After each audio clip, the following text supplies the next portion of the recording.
पार्टीची मजा क्षणात गुंडगिरीत बदलू शकते याचं धक्कादायक उदाहरण पुन्हा एकदा दिसलेलं आहे।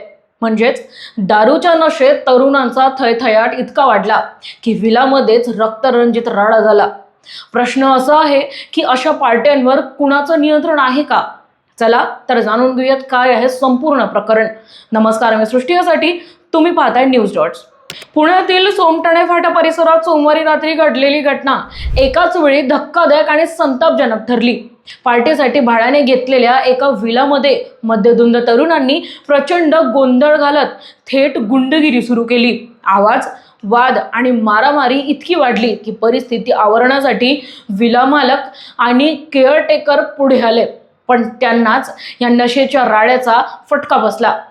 मिळालेल्या माहितीनुसार पार्टी दरम्यान आरोपींमध्ये आपसात वाद सुरू झाला।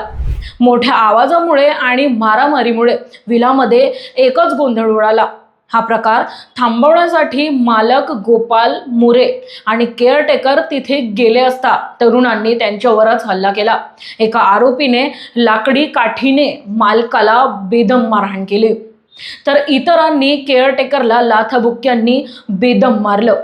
इतक्यावरच न थांबता जीवे मारण्याची धमकी सुद्धा देण्यात आली आणि विलामधील सामानांचंही नुकसान करण्यात आलं असा आरोप आहे।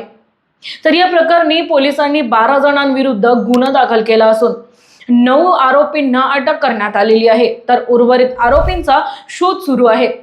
या घटनेचा पुढील तपास शिरगाव पोलीस करत आहेत।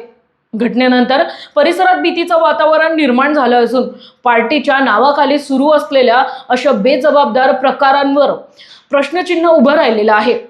पुण्यासारख्या शहरात विला पार्टीज, दारू आणि गोंधळ वाढत असताना कायदा सुव्यवस्थेचा धाक पुरेसा आहे का, की अशा घटनांवरच प्रशासन आणि समाज जागा होणार? ताज्या आणि महत्त्वाच्या घडामोडी पाहण्यासाठी तुम्ही बघत राहा न्यूज डॉट्स। धन्यवाद।